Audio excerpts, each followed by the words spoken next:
Hello বন্ধুরা, আমি তোমাদের বন্ধু চন্দ্রিমা এসে গেছে আরেকটা নতুন ভিডিও নিয়ে। তো দেখো, আমি এসেছি একটু বোনের এখানে, মানে রাজারহাটে। তো তুতুলের সামনেই জন্মদিন, তো ওর স্কুলে বাচ্চাদেরকে রিটার্ন গিফট দেওয়া হবে, তো তারই একটা প্রস্তুতি চলছে। তো সেই জন্য আমরা বেরিয়ে পড়লাম। এসেছি একটু নার্সারিতে। দুঃখের বিষয়ে আস্তে আস্তে না, যেহেতু বুচকে দুটো ঘুমাচ্ছিল, তুলে নিয়ে আসতে গিয়ে সন্ধে হয়ে গেছে। এখানে এসে তো আমার মন পুরো আনন্দে ভরে গেল। দিনের বেলা আসলে আরও ভালো লাগতো, মানে একটু আলো থাকতে থাকতে আসলেই ভালো লাগতো। দিগন্ত বিস্তৃত নার্সারি, মানে যে শেষ দেখা যাচ্ছে না অনেকটা দূর পর্যন্ত। তো বুঝতেই পারছো, অনেকটাই অন্ধকার হয়ে গেছে, গাছপালা কিছুই দেখা যাচ্ছে না।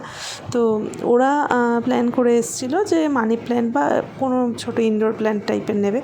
তো এখানে এসে সেগুলো মনের মতন ঠিক পাওয়া গেল না। ইনডোর প্ল্যান্ট যা আছে বড়ো আছে, বা সেগুলোকে তো ক্যারি করে স্কুলেও নিয়ে যেতে হবে, স্কুলের বাচ্চারা বাড়ি নিয়ে যাবে, তাই জন্য। তো এখানে প্রচুর গাছ দেখে আমার তো মন পুরো একদম আনন্দে খুশিতে ভরে গেল।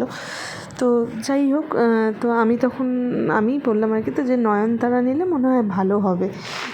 জানি না আইডিয়াটা ঠিক হলো কি না। তো যাই হোক, ওই নার্সারিটা অন্ধকার ছিল, আমরা পাশের নার্সারিটা এলাম। এখানে বেশ মানে প্রচুর আলো লাগানো, তোমরা দেখতেই পাচ্ছ। তো আমার মেয়েরাও খুবই খুশি।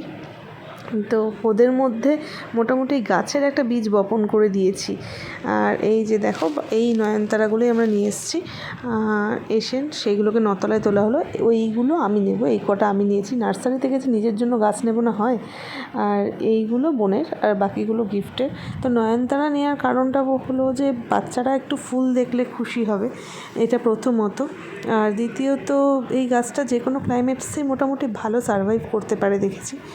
আর তৃতীয়ত, নয়নতারা পাতার অনেক গুণাগুণ আছে, সেইগুলো বাচ্চারা যদি জানতে পারে, বা তাদের বাড়ির লোক যদি তাদেরকে একটু হেল্প করে এই ব্যাপারটা। আর বোনের ফ্ল্যাটেও এখানে কিছু গাছ আছে। এই দেখো, এখান থেকে বাইরের ভিউটা দুর্দান্ত লাগছে। তো তুতুল সুইটসের জন্মদিনের এই রিটার্ন গিফটের প্ল্যানটা কেমন লাগলো তোমরা অবশ্যই জানিও। আর গাছের গাছগুলো কেমন লাগলো সেটা তো অবশ্যই জানাবে। তো চলো, টাটা।